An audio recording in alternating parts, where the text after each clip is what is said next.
marshal, guardian of the flame that flickers and flares here 7 times each week.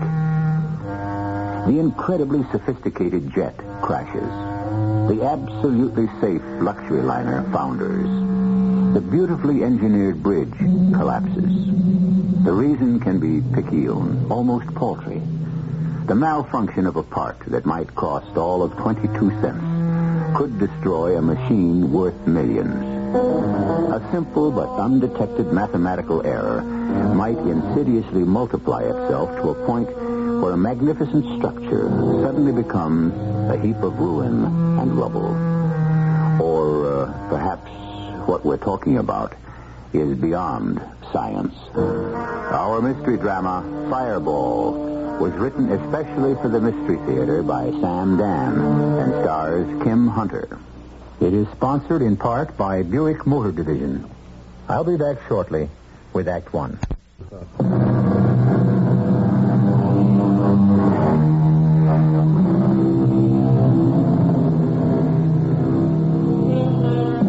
We assume that we are superior to the other members of the animal kingdom. We believe that we are more intelligent. After all, look at what we can do. Certainly, animals can't read, write, build, manufacture. And if they can't, how does it happen that we can? We like to say that man is blessed with a divine spark. If this is true, that can only mean that God, or the gods, speak through us. And our works are expressions of their will. Benjamin Cantwell, or Big Ben, as he is known in industrial and government circles, comes home one evening. Louise? Is that you, Benjamin? Who are you expecting? I wasn't expecting you. Why not? You know perfectly well that days, even weeks go by without ever seeing you. Now, Louise, you know it's necessary for me I didn't say it wasn't necessary. Then why are you complaining? I wasn't aware that I was complaining. I merely stated a fact. Since you're not home more often than you are home, then your very presence is a surprise. Would you like me to begin all over again? I'll try to spend more time at home, but what I'm doing is important. The very fate of our country rests on it. I didn't say no. The fate of the entire free world. I'd like a little sympathy and understanding for my own wife. You can have all the sympathy and understanding you want. It's not my fault you're hardly ever home to collect it. Well, I'm home now. And it's only Friday. Don't tell me, we're actually going to spend a weekend together? You know, I couldn't wait to get home here to the country. Well, guests start to arrive tomorrow. Admiral Lawrence and his wife will be coming later tonight. And Senator Sullivan and his, I assume she's his wife. And here I thought we were going to have a quiet little weekend. Well, it won't be more than 8 or 10 all told. Thanks for telling me now. Louise, you don't understand. I'm having some important people here They're always important. Well, you know who I invite. Senator Sullivan is chairman of the Military Appropriations Committee. Admiral Lawrence darling, I'm impressed. I'm not saying all this to impress you. I want you to know who these people are. Why? So I can defer to them? No. So that you can discuss things intelligently. What are we supposed to discuss? It's all top secret. Oh, I give up. No, Ben, I'd like to understand what it is we're supposed to discuss. After all, the reason you invite them is always to sell them something. That's not true. I'm not here to sell. You aren't? I'm here to help them understand our country's true need in defense materiel. And, of course... Since your products best satisfy those needs... This is an inference they are free to make. After you have wined them and dined and entertained them... Why do you insist on making it sound so disreputable? Ben, please admit it. The fact is, everything you manufacture is used to kill somebody. That is completely unfair. Somebody has to do it. Darling, all I'm doing is stating a fact. Why don't you look around at all the charities, the hospitals that I have endowed? Oh, I must say you have it down to a science. First, you manufacture the means to maim people. And then you tenderly care for the victims. Oh, Ben, you're not all bad. Before you accuse me of fattening on human misery, examine your own conscience. At least I don't drape myself in a mantle of pious hypocrisy. I fully expect to be punished. By whom? Oh, the gods. Louise, You have to take the world as you find it. Mankind, for reasons I'll never understand, insists on destroying itself. If I didn't make the means with which to do it, someone else would. Yes? You said I was to come back tonight after supper, ma'am, to meet the mister. Oh, yes, Mr. Vulcan. Ben, this is Mr. Joseph Vulcan. Pleased to meet you, Mr. Cantwell. Mr. Vulcan is our new blacksmith. Summers recommended him.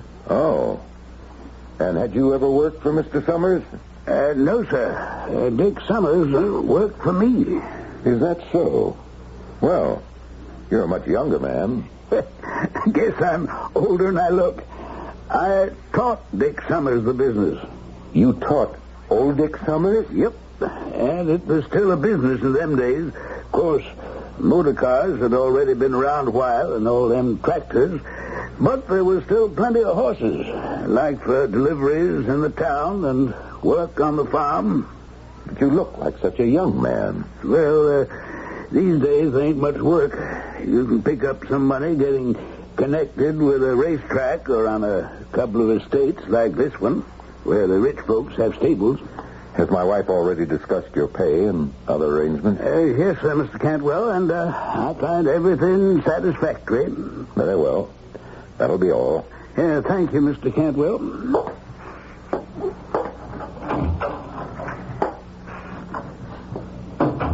Louise? Yes? I want you to fire him. Ben, why? I want you to fire him. Well, not unless you tell me why. I can't. Oh, yes, you can. I know you. You have sudden automatic responses. You're a creature of violent first impressions. What have you got against that man? I said I don't know. Something bothers you. Try to analyze it. Why? Isn't it enough that it bothers me? Tell me. All right. This is as good a reason as any. I don't like deformed people. But he's not. Well, obviously he's very lame. You see how he walks. You hear how he walks. Can this be your conscience? Suppose he's a veteran, and he was maimed by one of your instruments of destruction. For the last time, I am not ashamed of what I'm doing. It's work that is legitimate, necessary, and moral. It's sanctioned by the law. Why do you protest so much? Because I... Oh, forget it. Do you really want to know why I hired him? I hired this one because of his name. His name? Yes.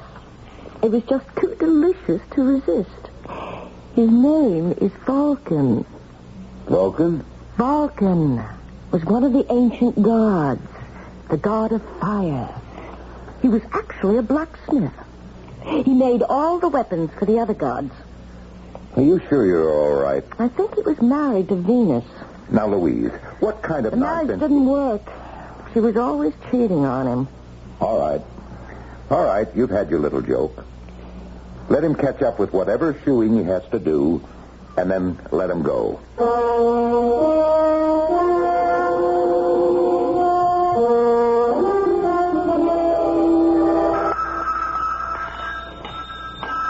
morning, Mr. Vulcan. Oh, morning, Miss Cantwell. How long have you been doing this, Mr. Vulcan? Oh, a long time. They've always been smiths. Did you know the ancient god Vulcan was a blacksmith? No, ma'am. I never was much on all them heathen gods. And you never heard of Vulcan? I thought there might be a relationship. No, ma'am. I can't say that I know of any. Mr. Vulcan, may I ask you a question? Well, you go right ahead, ma'am. How did you happen to become lame? Oh, I don't know. You don't? No, ma'am. Oh, I'm sorry. I didn't mean to pry. It's all right, ma'am. I understand my father dropped me when I was a small baby or something like that. Mr. Cantwell, as you may know, has endowed a great many hospitals and medical research centers. Oh, I've made the rounds of all of them, ma'am, and the verdict is this is how I have to be for the rest of my life. Well, if there's a breakthrough somehow, then then you will be able to benefit. We'll see to that. Oh, thank you. I must say, you and Mr. Cantwell are the best folks I ever worked for.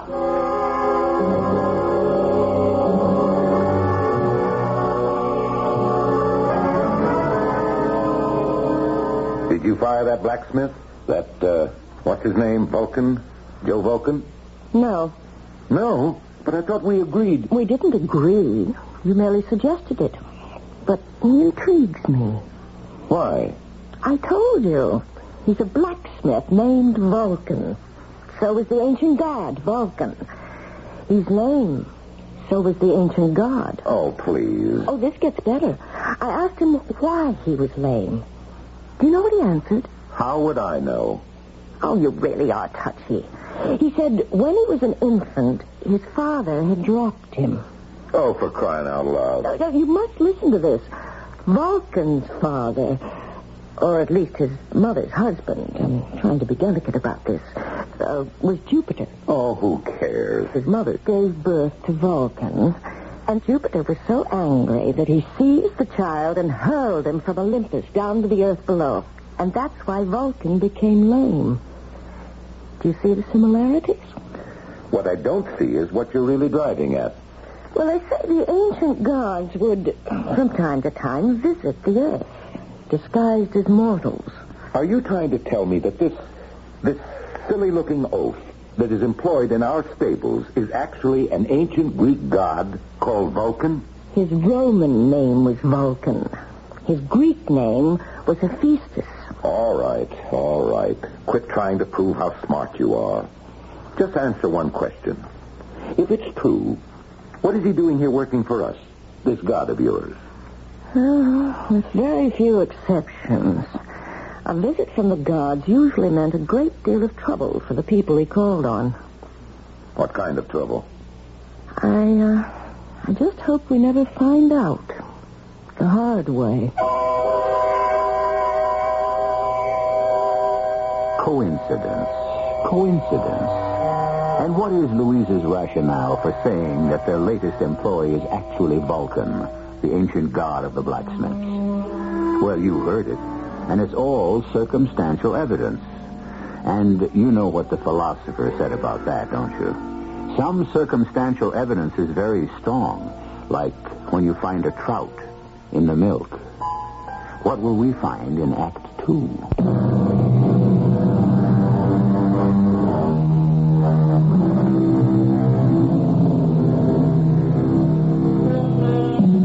Every time something is made by man, every time man works a raw material into a finished product, every time man transforms nature from a work of God into a work of his own, man approaches something that is divine. For man is now doing what only God, or the gods, could do originally, and that is create.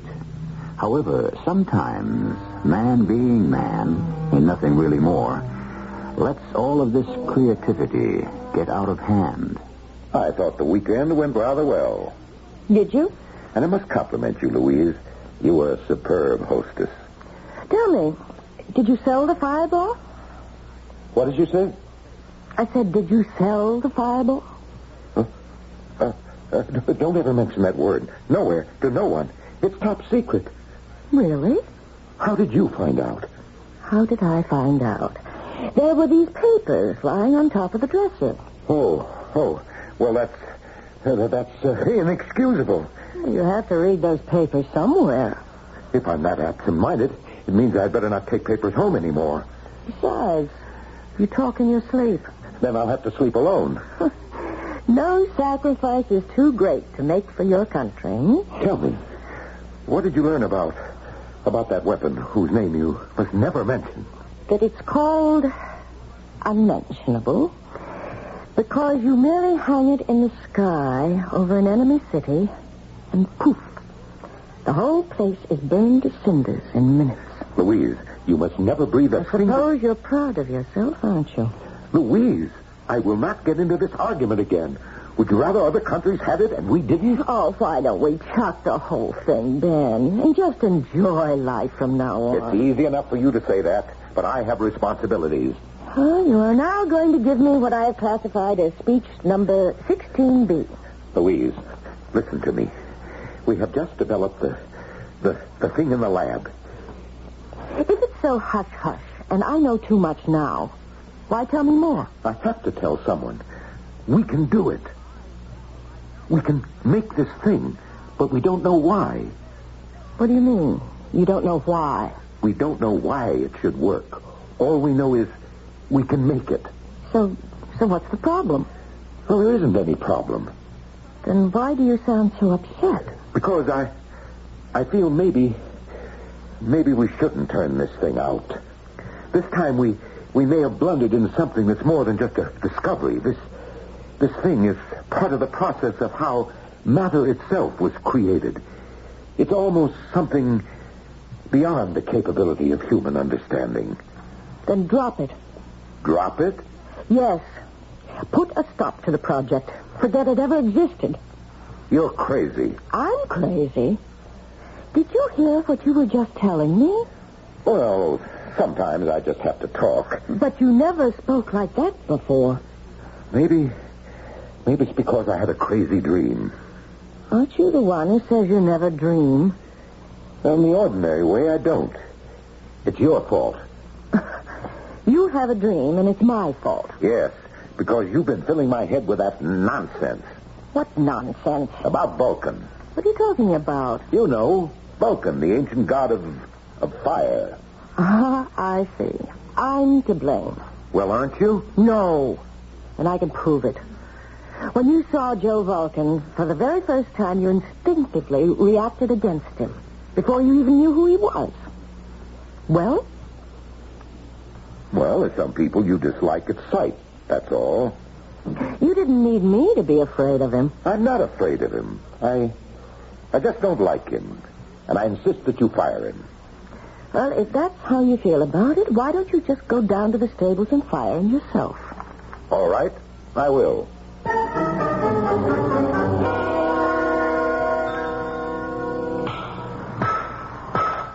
Oh, morning, Mr. Cantwell.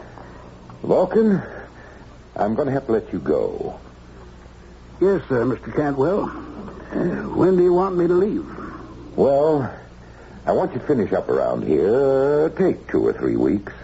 Yes, sir. Vulcan, I don't want you to feel badly. No, sir. It's nothing personal.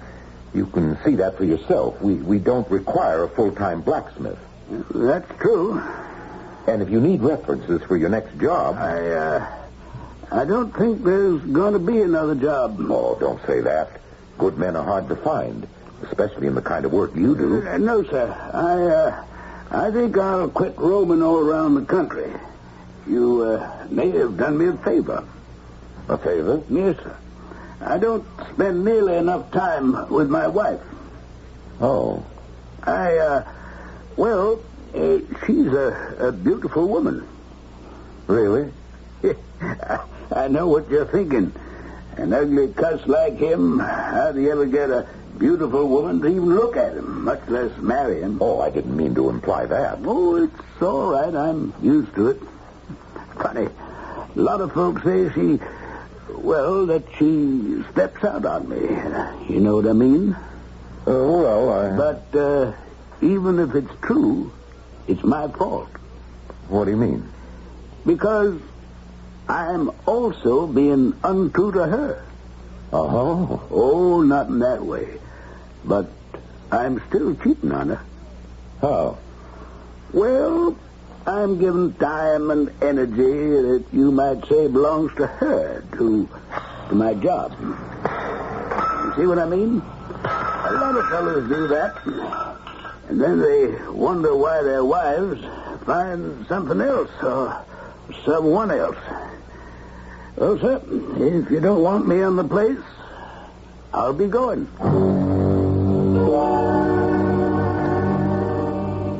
So you did it.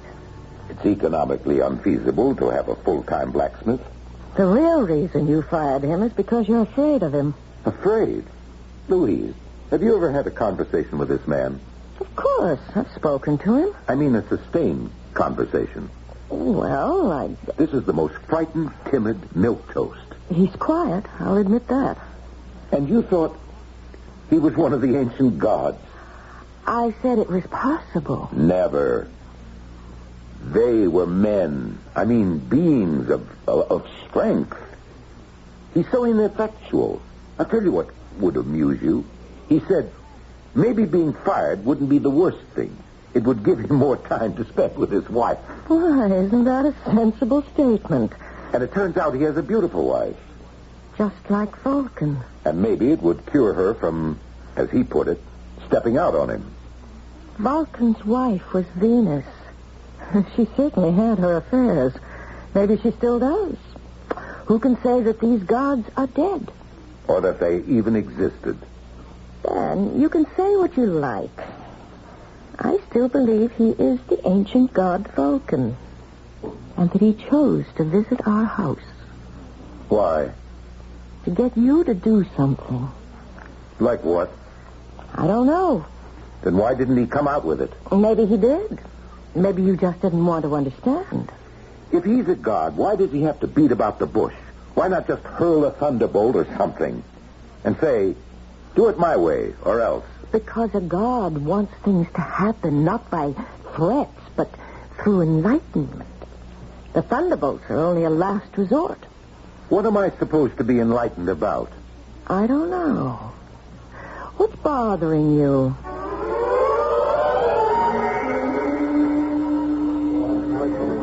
Hello, Senator. Sit down. Morning, Ben. I'm sorry to be late. Oh, it's all right. Our starting time is whenever we decide to show up at the first tee. Well, shall we order? No, I'm on the diet. Say, that's a pretty big spread on you in the Post. I was afraid of that. They go all the way back to the 30s to find a phrase to describe me. Merchant of death. Actually, it's a rather philosophical article. Philosophy? In the Post? Well, as a matter of fact, the writer calls you Vulcan. Vulcan? Yeah, you know, the ancient god of fire. Where does he come off with? Well, he calls you the modern god of fire. You must admit there's a basis for it. A basis? Well, you're perfecting a thing for us, and it's almost supernatural.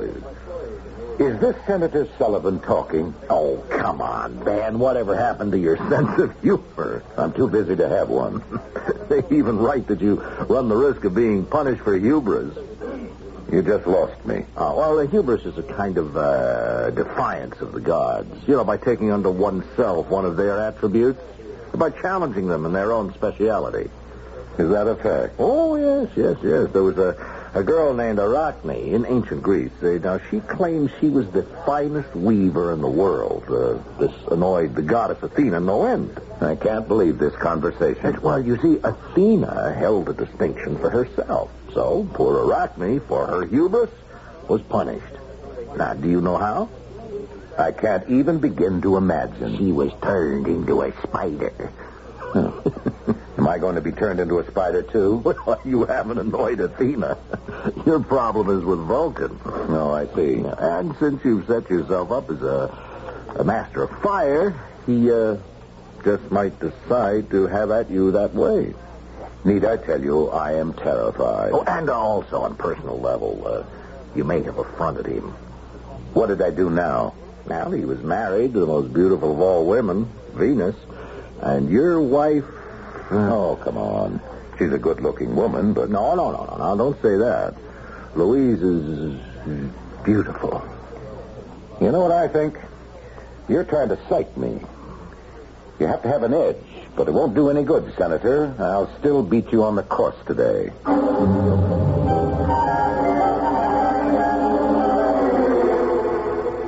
Let's see. This marks the third night in a row that you're home. How do I win? If I'm detained somewhere on business, I get complaints because I'm never home. When I stay home, I still get flack. I was just making a comment. Did you read that article about me in the Post?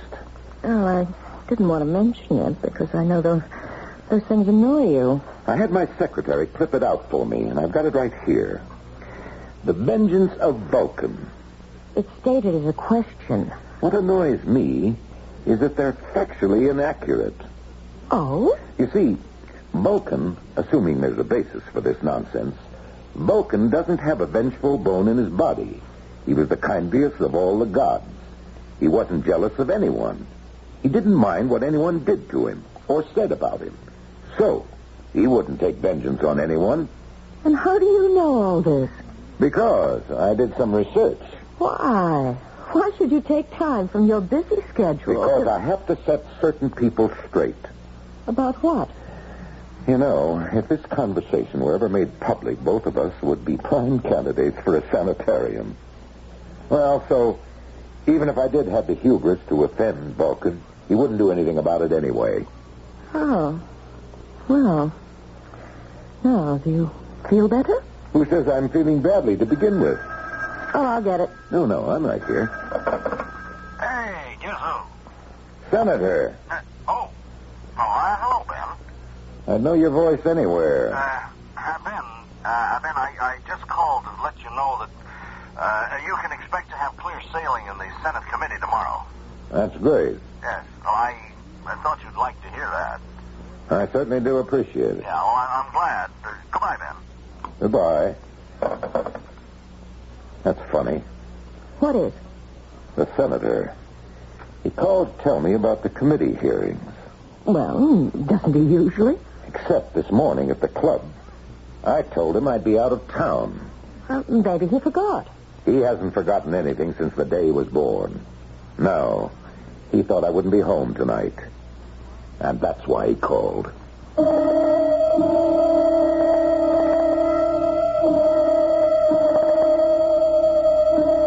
Well, a kind of light begins to dawn in the eyes of Big Ben Cantwell, tycoon extraordinary. And he looks at his beautiful, desirable wife, and all of a sudden it occurs to him that perhaps the phone call from the fun-loving senator was not really for him after all. This little cloud will assume larger proportions when I return shortly with Act 3.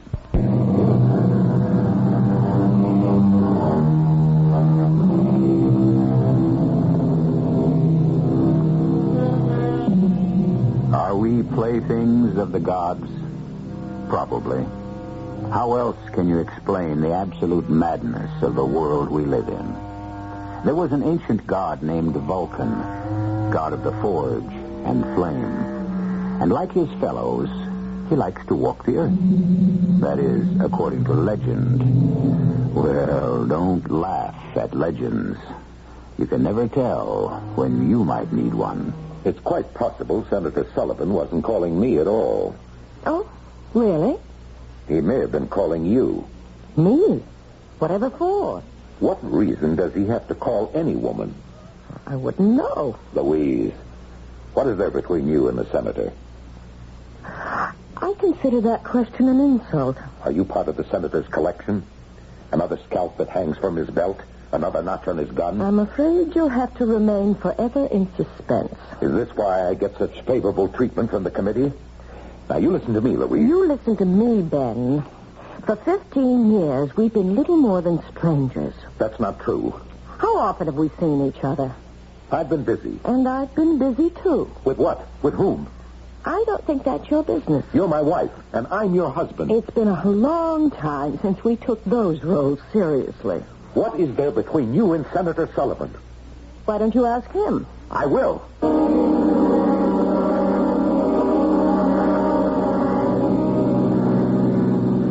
Everybody's probably laughing at me while my back is turned. She's stepping out. Stepping out. Oh, listen to me. I'm talking like that idiot Joe Vulcan. But who am I to call him an idiot? I'm in the same boat. We both wear the same hat. Look out! Look out! Watch where you're going, you idiot! Look out!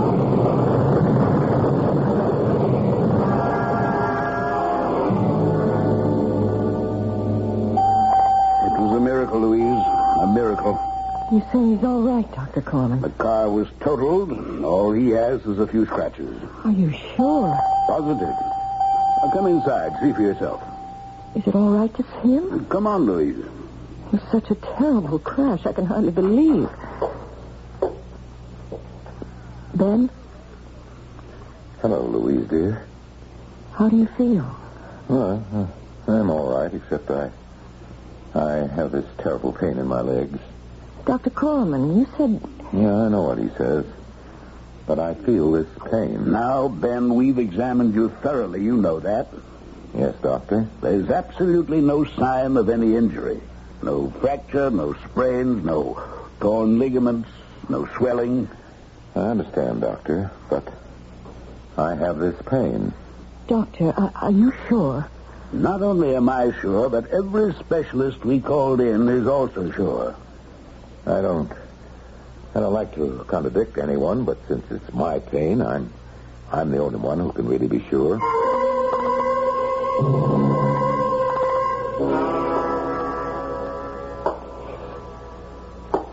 Louise. Ben. I'm home. It was a very busy day. Ben, I think we should have this out. Why do you limp? Why? Well, it should be obvious. My legs hurt. But the doctors say The doctors are simply mistaken. But Ben... I wish I could oblige everyone. I hate to cause anyone distress. Ben, what are you talking about? Yeah, well, it's just that my work itself is so turbulent. It deals with elemental forces that... Well, I like my personal affairs to be calm, peaceful. What has come over you, Ben? I don't know what you're talking about. Nothing's come over me. What kind of a game are you trying to play with me? Game? Look, when you got into your car and you decided to confront Senator Sullivan that night... I don't think we have to talk about that. Oh, we do. I admit that he and I had seen each other a few times, but... Louise, dear, please. I don't wish to discuss this. It isn't necessary. But, Ben... If you'll excuse me, Where are you going? To the forge. The forge? Yes, you know, the factory. Don't go. What is it? You called it the forge. Of course. Why? I'll tell you why. Because that's what Vulcan called his workshop. Vulcan? Yes, Vulcan. Now I know what's happened. You actually believe you're Vulcan. Now, why would I want to do a thing like that? You've affected his limp. My feet hurt ever since that accident. And you can even accept the fact that your wife might be having an affair. Is that who you want to be? Is that what you want to be, Vulcan? Louise, darling, maybe you'd better see Dr. Corman. If you want to be a god, be a Jupiter, an Apollo. You're not well, and I wish I knew what was making you so unhappy. Look, I don't want to be married to Vulcan. Vulcan? Whatever makes you think that? You're married to me. You're married to Ben Cantwell. But you're not Ben Cantwell any longer.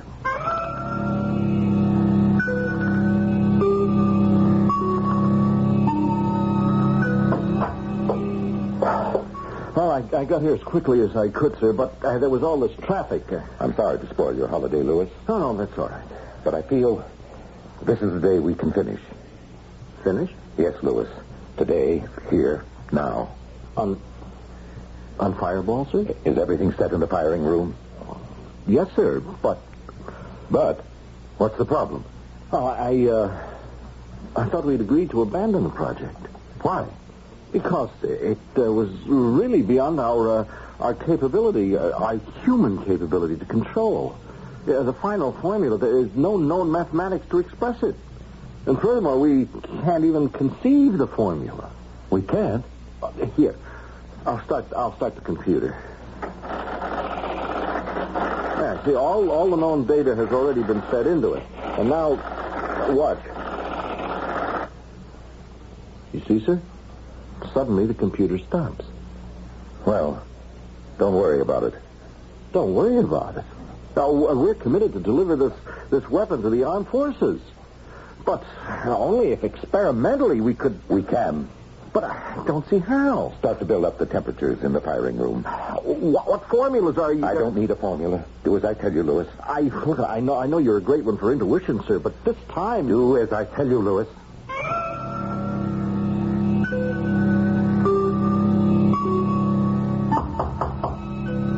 come in? Afternoon, Miss Cantwell. Oh, it's you, Mr. Vulcan. Yes, ma'am.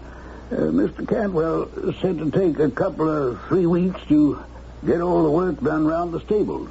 Well, it's finished. You're leaving us, are you? Yes, ma'am.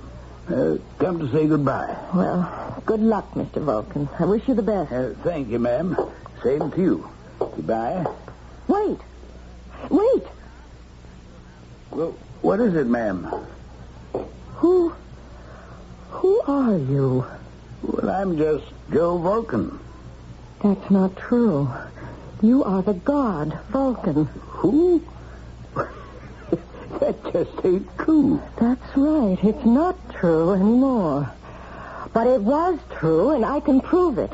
Prove what, Miss Cantwell? I can prove it by something you just did. Well, what did I do? Come with me. Please, come with me.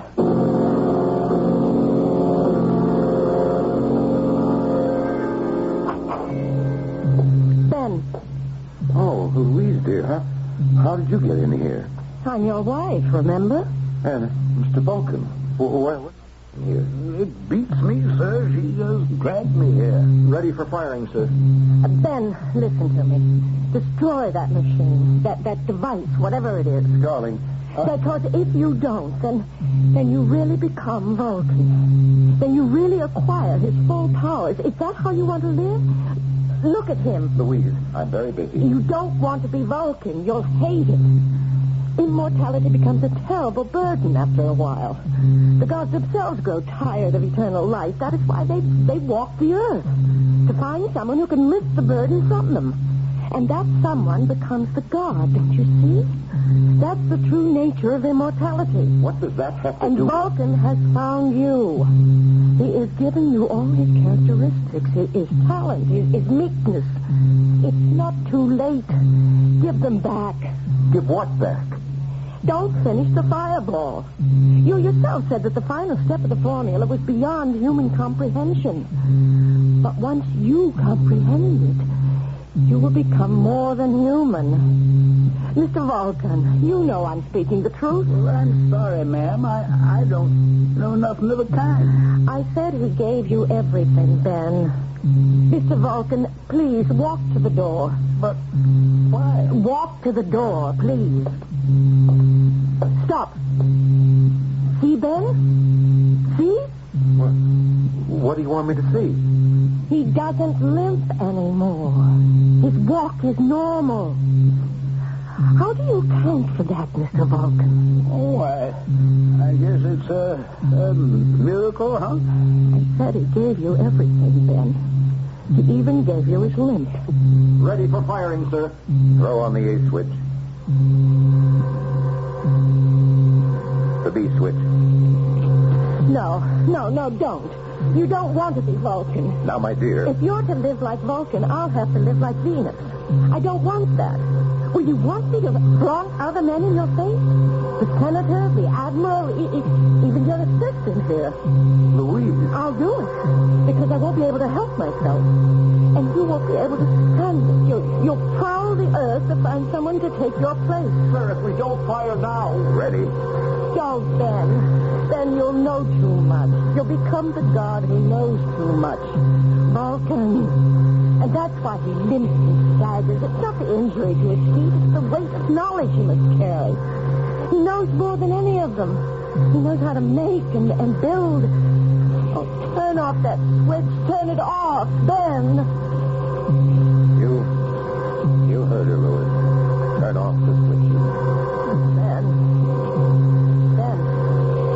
I turned them off, but nothing happened. The reaction could have gone too far. We can be destroyed in here, sir. The whole world can be destroyed. What are we going to do? I don't know. As I said, it's beyond human comprehension. Maybe it'll just stop itself. Mr. Vulcan, please, stop it. What are you talking to him for? You know why. Mr. Vulcan. What's the matter? My legs, I can hardly stand straight. My legs hit me again. Listen, it stopped. I guess you were right, Mr. Cantwell. It just stopped by itself. We could never understand it. Thank you, Mr. Vulcan. And I think I'd best be leaving. Then look. He's limping again. And look at you. You're standing straight.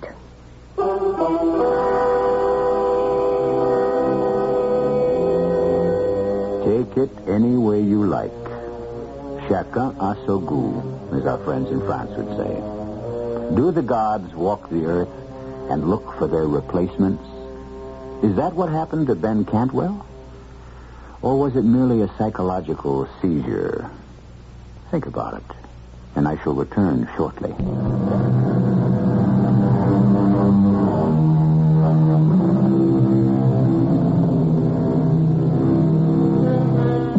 The gap narrows.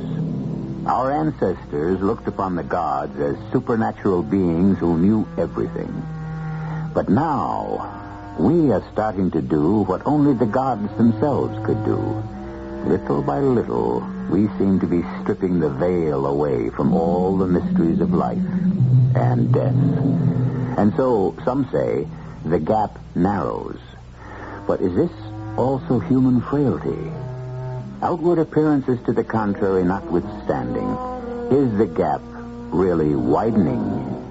In any event, let there be no gap at all between you and us here, 7 times each week. Our cast included Kim Hunter, Hugh Marlowe, Earl Hammond, and Guy Sorrell. The entire production was under the direction of Hyman Brown. This is E.G. Marshall inviting you to return to our Mystery Theater for another adventure in the macabre. Until next time, pleasant dreams.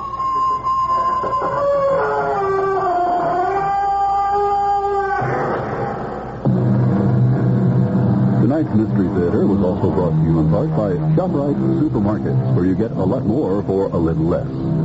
The preceding program was furnished by CBS Radio.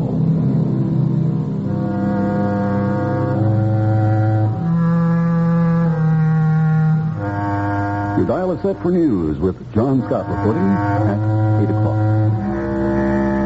I'm Barry Farber. Right after the news, Walter Kerr not only treats silent movies, he brings them roaring back to a brand new life. Right here on the Barry Farber Show, WOR, New York.